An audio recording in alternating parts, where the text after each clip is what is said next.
Media Edukasi, sebuah ruang diskusi yang menghadirkan berbagai obrolan inspiratif, edukatif, dan penuh wawasan seputar isu-isu yang dekat dengan kehidupan mahasiswa hingga dinamika di dunia kerja. Perkenalkan, saya Vanessa Aurora dari Himpunan Mahasiswa Manajemen. Pada kesempatan kali ini, kita akan membahas tema yang sangat menarik dan sekaligus relevan dengan kondisi dunia saat ini, yaitu krisis energi dan masa depan operasi bisnis.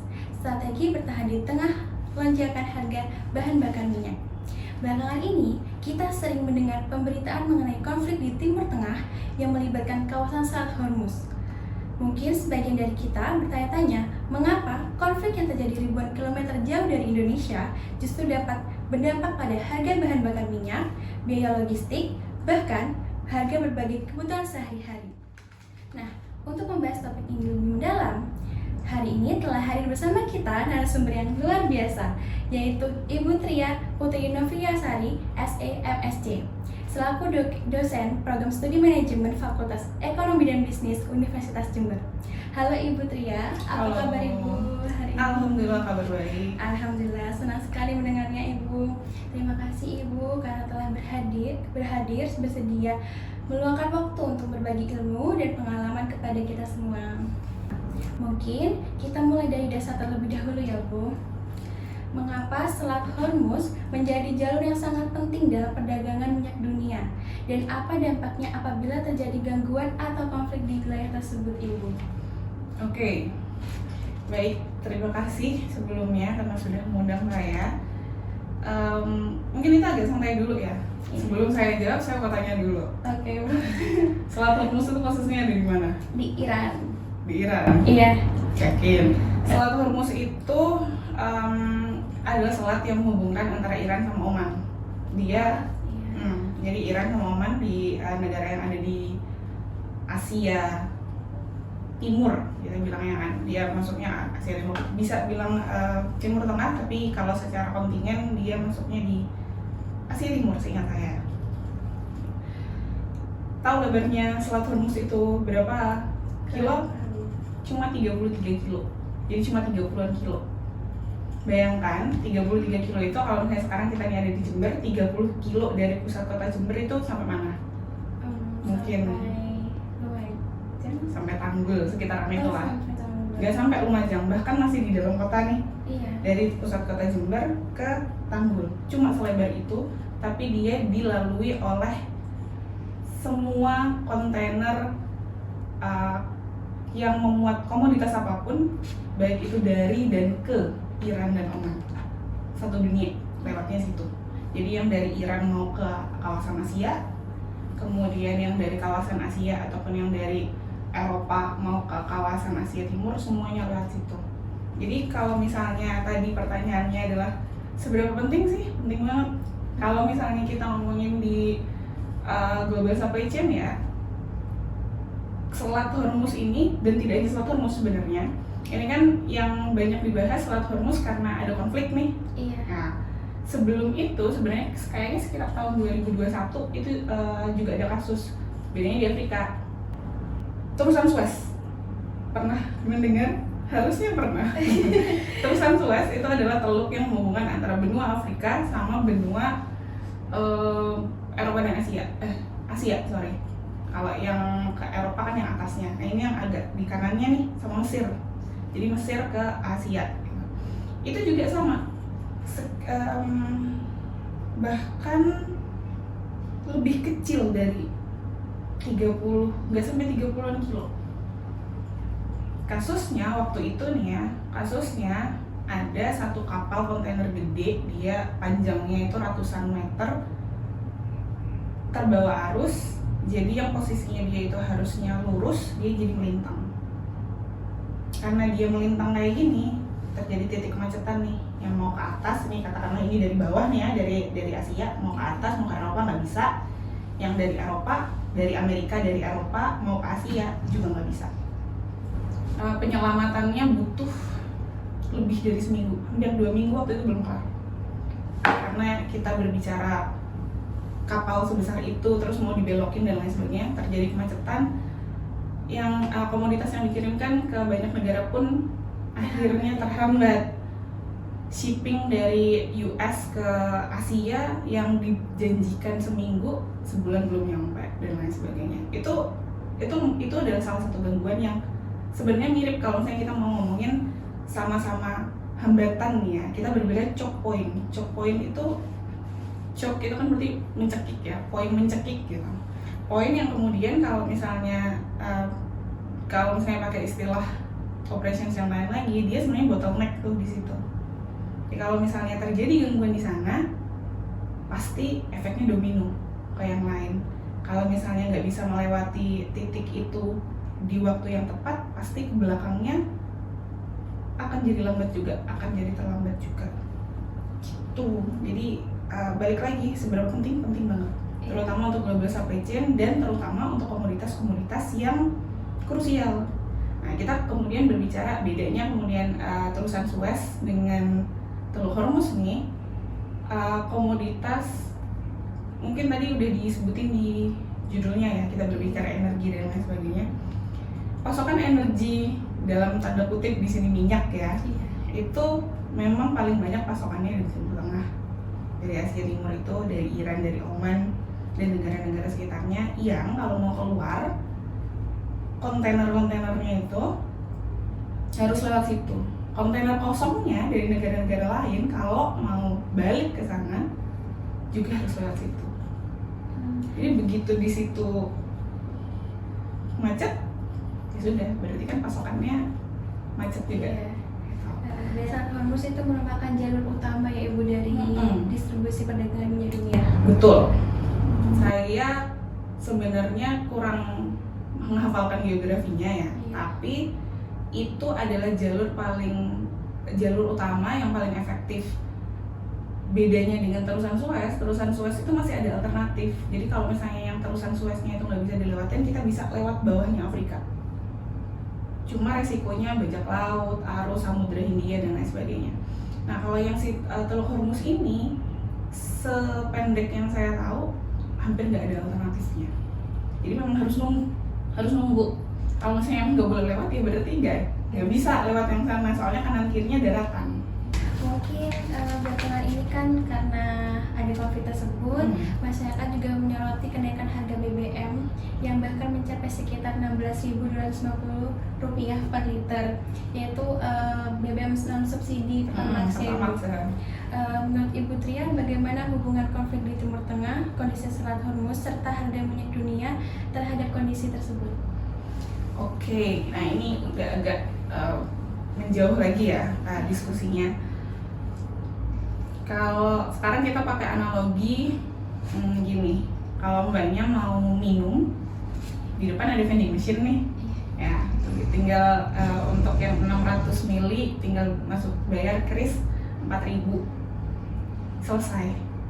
Bayangin kalau vending machine-nya pas lagi isinya lagi habis, terus untuk mendapatkan air minum itu Mbak harus katakanlah kita ngomongin ekstrim ya, menimba air dulu.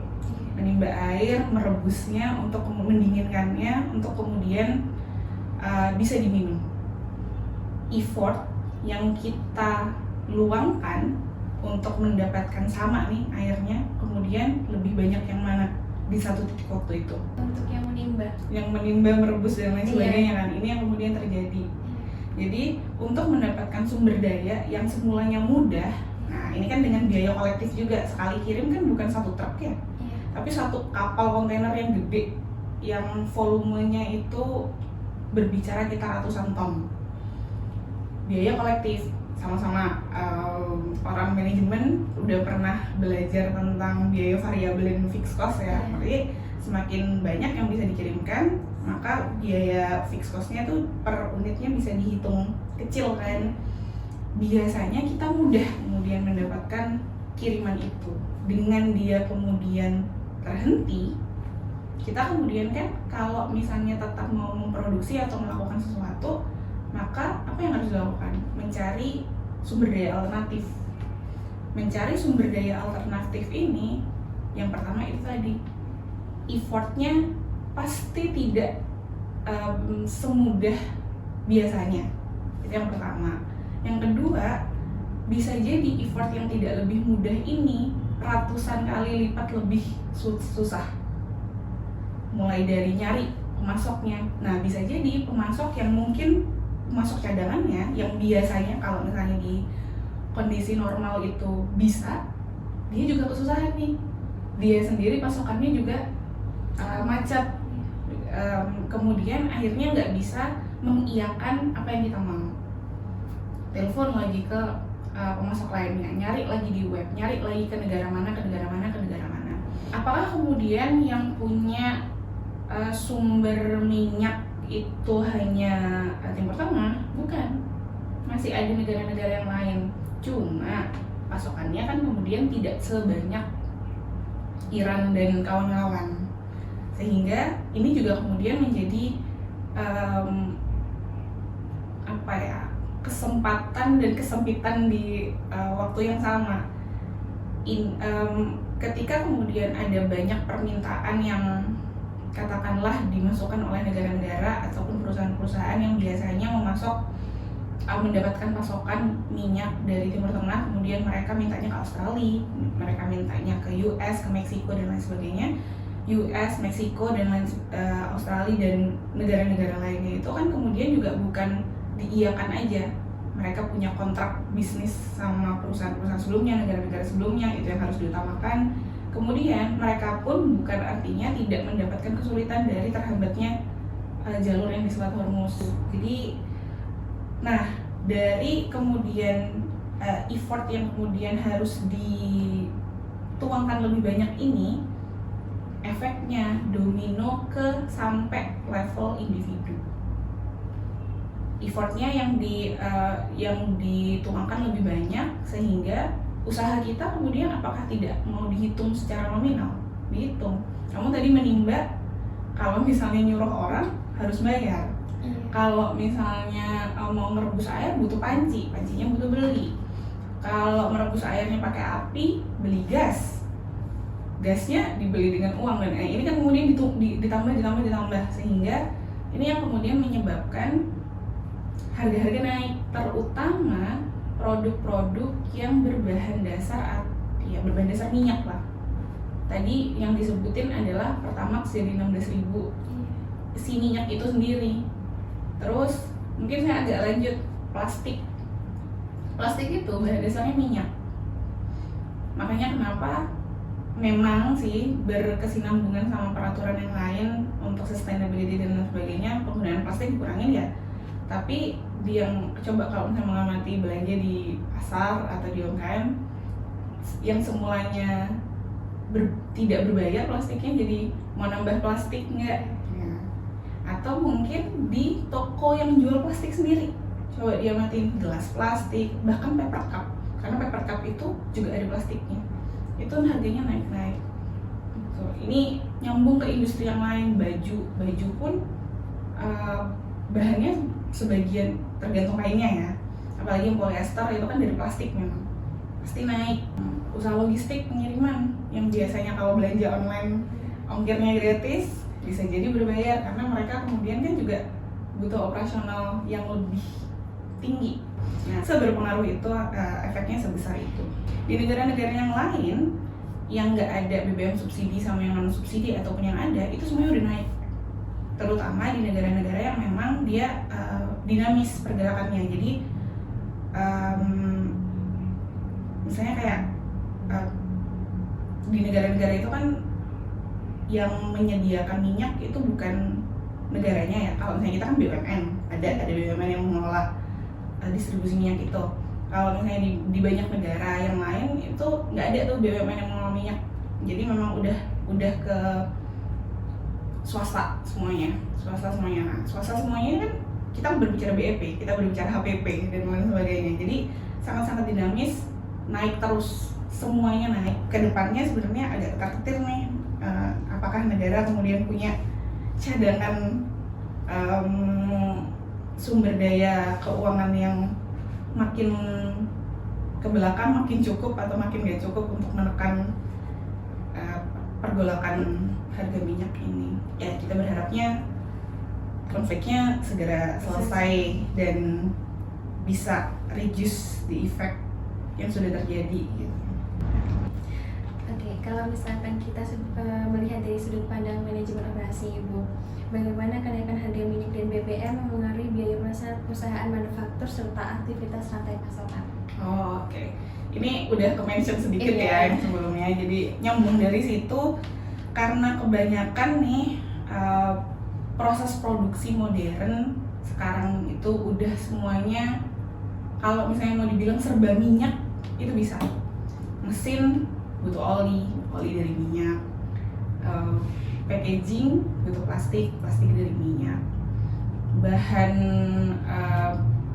yang lainnya itu semuanya butuh dari minyak, bahkan untuk mendatangkan bahan baku, bahan segar, buah, sayur, apapun itu mendatangkannya dengan minyak.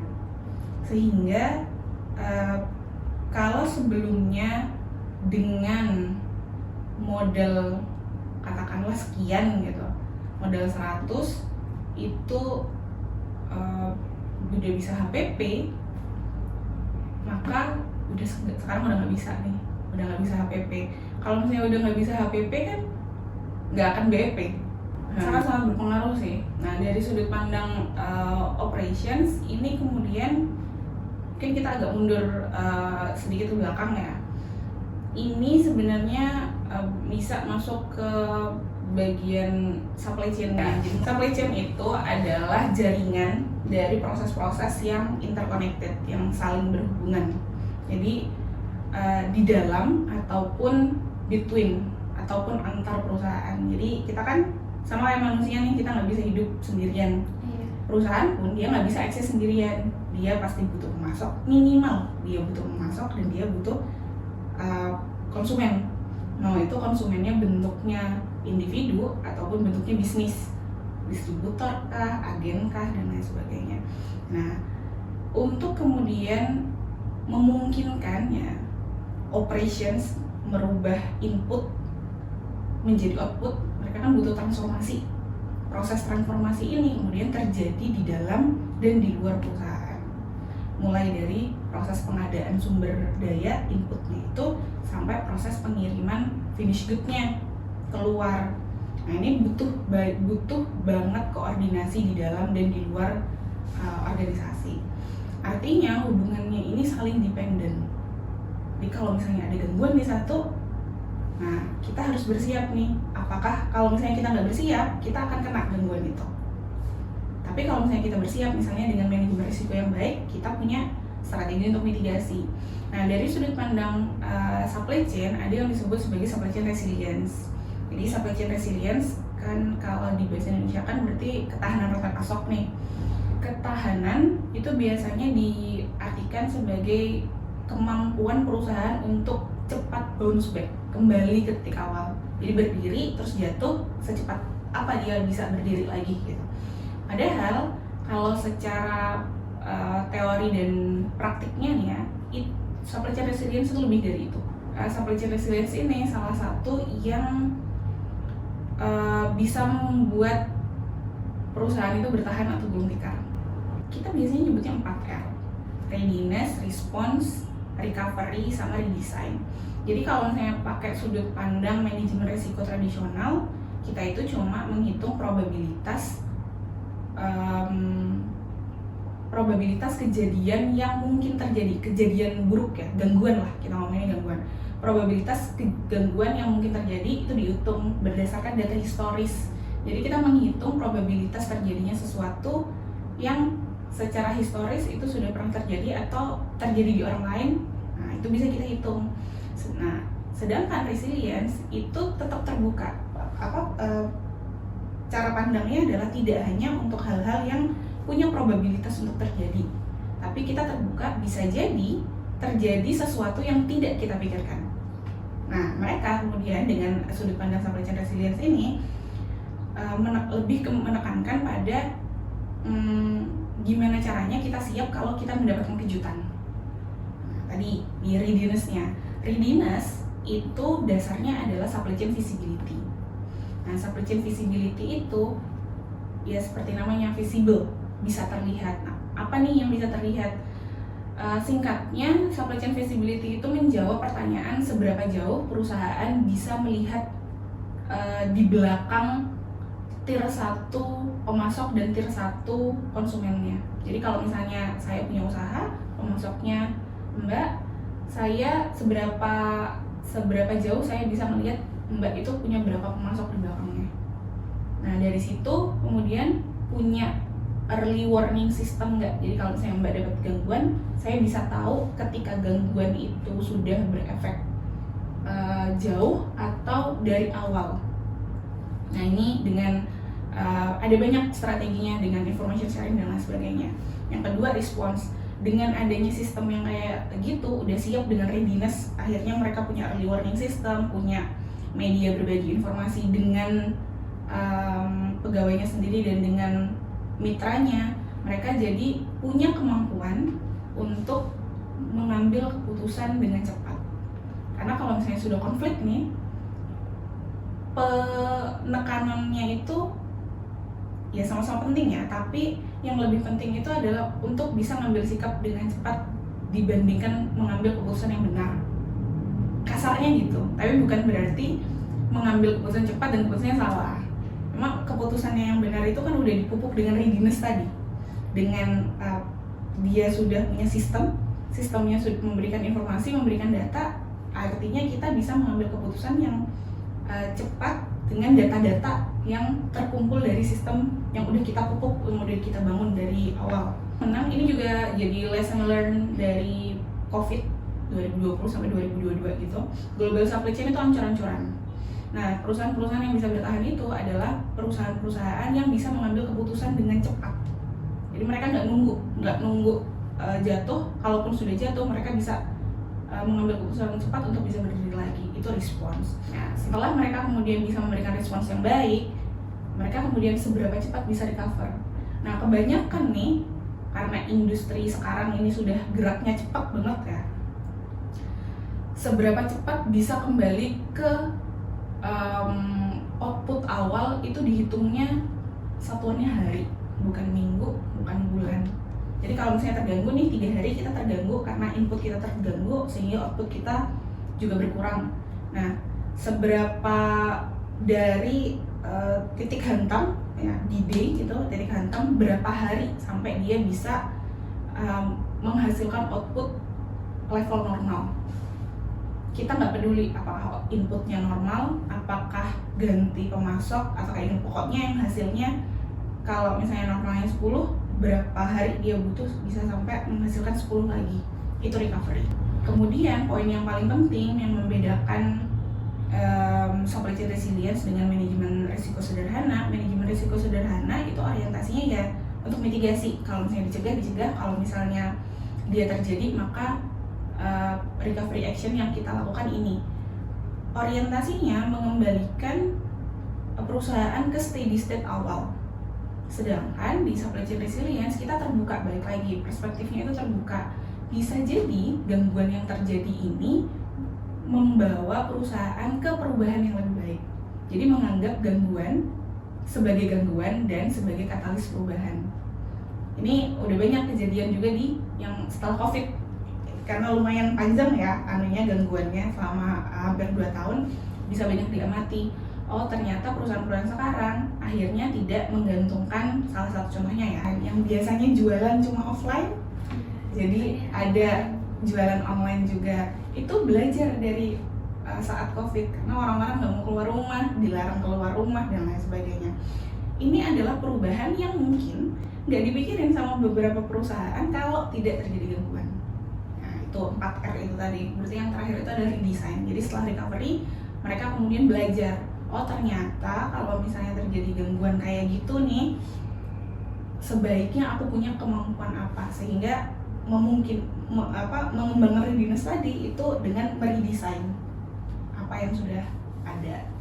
Ada banyak ahli di operations dan supply chain management, baik itu di dalam ataupun di luar negeri, udah bilang kalau konflik ini pun pasti bisa memberikan dampak positif dan negatif. Jadi negatif ya gangguan itu tadi, positifnya secara jangka panjang organisasi kemudian bisa membaca nih untuk tidak, salah satunya mungkin untuk tidak bergantung pada satu pemasok, atau mencari alternatif bahan baku yang nggak minyak banget gitu. Strategi 4R ya Bu. Ya. Jadi mungkin kalau misalkan perusahaan nggak bisa survive, belum merancang kalau misalkan hal ini terjadi atau hal yang belum tahu terjadi itu belum bisa Iya sih. iya, itu perusahaan apakah bisa jatuh gitu ya Bu? Sangat bisa. Terutama kalau gangguannya itu sangat-sangat besar. Nah ini sebenarnya kita balik lagi ya, sebagai orang manajemen ini, deskripsi manajemen aja cuma sudah ilmu dan seni. Kita tahu ilmunya, tapi dalam menerapkan ilmu ini kita butuh seni. Nah seni ini yang kemudian kita nggak bisa benar-benar 100% by textbook. By textbook kita punya strategi 4R ini. Praktiknya bisa jadi sumber daya perusahaan itu terbatas untuk mengembangkan 4R ini. Kalau misalnya organisasi perusahaan ini tidak punya kesiapan, apakah mereka bisa jatuh? Sangat bisa sekali. Sangat bisa sekali, terutama ketika gangguannya sangat besar. Karena coba kita amati aja, nggak ada gangguan, sebenarnya nggak ada gangguan pun perusahaan bisa jatuh juga gitu. Kalau misalnya mereka kemudian dalam manajemennya nggak bagus, apalagi kalau ada gangguan. Di situ sih kuncinya. Salah satu sisi positif yang bisa diambil adalah organisasi jadi belajar gitu. Jadi bukan konfliknya memberikan dampak positif ya, tapi hal positif yang bisa diambil dari organisasi, dari kondisi konflik yang sekarang ongoing gitu. Mereka sebenarnya bisa belajar. Nah ini kuncinya kemudian di sini belajar kan ya. Artinya organisasi itu nggak boleh berhenti belajar, organisasinya pun harus belajar gitu. Nah yang belajar kemudian yang bukan organisasi sebagai benda mati ya, tapi orang-orang yang mengambil keputusan di dalam organisasinya. Mereka yang tidak, istilah kerennya mungkin ya, tidak boleh hidup di masa lalu. Jangan dulu lo kejadian gangguan ini dengan cara ini bisa selesai. Itu mungkin boleh jadi pertimbangan keputusan, tapi jangan 100% bergantung sama itu karena zamannya berubah. Dulu nggak ada internet, sekarang ada. Dulu pesawat masih mahal, sekarang mungkin tidak lebih mahal dari zaman dulu. Jadi perkembangan zaman itu yang sebenarnya menjadi pendorong utama untuk decision maker itu harus belajar terus mengikuti perkembangan zaman. Harus kalau misalnya istilah di yang saya biasa pakai waktu di kelas adalah PR dari kalian nih mahasiswa yang kemudian nanti lulus menjadi sarjana manajemen, menjadi decision maker di banyak perusahaan ataupun perusahaan kalian sendiri adalah membuat keputusan berdasarkan informasi yang benar, berdasarkan data yang tepat, berdasarkan data real time yang paling baru untuk bisa menghasilkan keputusan yang paling relevan. Relevan kepada siapa? Relevan kepada pasar. Nah, biasanya kita berbicara relevan terhadap pasar ini ya berarti ada celah apa nih? Nyambung nih sama pemasaran misalnya nih. Nyambung dengan STP, segmentasi, targeting, dan positioningnya. Kalau misalnya masih ada segmennya, kalau misalnya maka posisikanlah keputusan itu untuk memenuhi posisinya. Jadi agar tetap relevan. Ada yang nyari, kata pendeknya gitu. Ya, sebagai penutup, bisa diberikan apa pesan Ibu kepada mahasiswa manajemen mengenai pentingnya memahami keterkaitan antara geopolitik, energi, rantai pasokan, dan keberlangsungan bisnis? Oke, agak berat ya pesan ke mahasiswa-mahasiswa ini. Saya berpesan apa ya? Ya belajar yang benar ya. Itu yang pertama. Belajar yang benar. Pupuk empati kalian untuk apa? Itu tadi yang disebut tadi apa aja? Geopolitik, rantai pasokan. Tiga hal yang disebutin ini, 3 keyword yang disebutin ini adalah sesuatu yang hanya bisa dipelajari ketika kita peduli sama kondisi lingkungan kita. Jadi ini adalah hal-hal yang tidak sepenuhnya ada di buku. Jadi kayak kondisi saat ini, geopolitiknya kayak gimana, dinamis selalu berubah, dan itu tidak pernah ada kemudian satu buku nih ya, kita berbicara spesifik satu buku yang selalu relevan 100% untuk keadaan yang terjadi. Buku, paper, dan lain sebagainya itu pasti berbicara di ruang lingkup terbatas. Nah kita sebagai pembelajar gitu, kalian sebagai mahasiswa yang masih banyak yang harus dipelajari sebelum nanti kembali terjun ke masyarakat, pesannya ya berarti belajar yang benar itu pasti. Yang kedua, peduli, pupuk empati kalian untuk peduli ke lingkungan.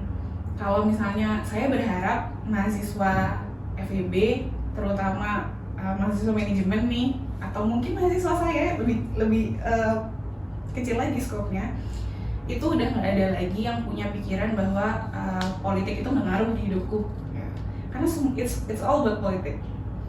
Apa yang kamu makan hari ini, apa yang bisa kamu beli hari ini, apa yang bisa kamu belanjakan besok 5 tahun lagi, itu adalah hasil dari keputusan politik. Termasuk geopolitik ini, konflik antar negara, konflik antar kelompok, konflik antar wilayah, efeknya itu besar. Tidak hanya untuk negara, tidak hanya untuk bisnis, tapi juga pada akhirnya ke kita sebagai satuan terkecil kehidupan, individu kan ya, ke rumah tangga, ke individu itu ngefek. Jadi jangan kemudian menjadi netizen yang cuma bisa komentar tanpa dasar misalnya gitu ya. Kalau mau komen boleh, tapi jangan yang sifatnya degrading, merendahkan atau kayak gimana. Harus tahu nih, jadi jangan sekarang kan jadi sukanya FOMO ya. Jangan kemudian, ini sering nih saya sebutin di kelas, kalian kan sukanya FOMO, pakailah FOMO kalian di tempat-tempat yang tepat. FOMO cari tahu kah ini kenapa sih sebenarnya. Jadi misalnya ada konflik nih, kemudian ada agak heboh, jangan langsung panas tersulut ikut heboh, cari tahu dulu ini kenapa sebenarnya dan lain sebagainya. Ikut FOMO-nya di bagian situ. Setelah oke, ternyata seperti ini, karena apapun itu kita pastikan tidak semua kepala itu akan sepakat. Gak apa-apa nggak sepakat, tapi harus punya perspektif. Nah perspektif itu diciptakan dengan kita udah mencari tahu dulu, ini benar nggak, oh ini sebabnya apa sih. Jangan kemudian ikut-ikutan. Kalaupun mau ikut, pastikan yang kalian itu tahu yang diikuti itu keyakinannya kayak gimana terhadap hal itu, untuk kemudian kita menjadi masyarakat yang tidak mudah dibodohi, ya Pak. Intinya kemudian ke sana. Nah, untuk menjadi tidak mudah dibodohi itu kita butuh perspektif.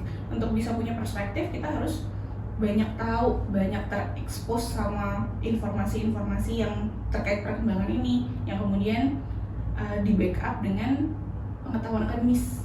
Jadi kalau misalnya makin kesini kan saya agak sedih sih sebenarnya, kadang tuh ada mahasiswa yang kayak yang ada di kelas sama yang di kehidupan nyata itu tidak nyambung, nggak nyambung banget. Mau belanja apa itu politik, mau kemana antrian itu operations, mau mengadakan bahan baku kita berbicara purchasing decision, itu juga di operations, itu juga di marketing, itu ada banyak. Jadi nah kepekaan kita menyambungkan apa yang kita pelajari di kelas dengan apa yang terjadi di kita atau yang kita temui di luar kelas itu membutuhkan empati gitu. Jadi latih empatinya, peduli sama lingkungannya, peduli sama sekitarnya semuanya. Mungkin yang lain juga terjadi ya, teman sama satu kelas sudah 1 semester bareng, siapa mbak nama temennya yang di pojokan? Ya tahu, sering nggak? Ya, ini udah 1 tahun kan, semester 2 tuh. Itu yang ini saya nggak pernah bareng teman seangkatan tetap gitu. Jadi harus peduli, harus lebih sama temannya. Meskipun nggak pernah bareng, saya tahu si dia nim apa dan lain sebagainya. Mulai dari situ, care, harus dipupuk empatinya. Deh, itu aja. Baik Ibu, saya rasa itu menjadi pesan yang sangat penting bagi kami sebagai masa manajemen, bahwa mungkin apapun yang kita lakukan di kehidupan sehari-hari itu sangat berdampingan dengan politik. Dan Betul. kita harus mempunyai empati akan kesadaran peduli dengan lingkungan sekitar ya Ibu. Jangan mau dibodohi. Terima kasih banyak kepada Ibu Putri Noviasari SEMSC atas ilmu dan penjelasan yang luar biasa pada kesempatan kali ini. Dari diskusi kita hari ini, kita dapat memahami bahwa sebuah konflik yang terjadi di belahan dunia lain ternyata dapat memberikan dampak yang begitu luas, mulai dari harga energi, biaya operasional perusahaan, hingga aktivitas rantai pasokan global. Hal ini menunjukkan bahwa sebagai mahasiswa manajemen, kita perlu memiliki wawasan yang luas dan mampu melihat keterkaitan antara kondisi global dengan dunia bisnis. Semoga apa yang telah kita bahas hari ini dapat menambah pengetahuan dan bekal bagi teman-teman semua. Terima kasih juga kepada teman-teman yang telah menyaksikan podcast ini. Sampai jumpa di ruang aspirasi dan media edukasi berikutnya. Assalamualaikum warahmatullahi wabarakatuh.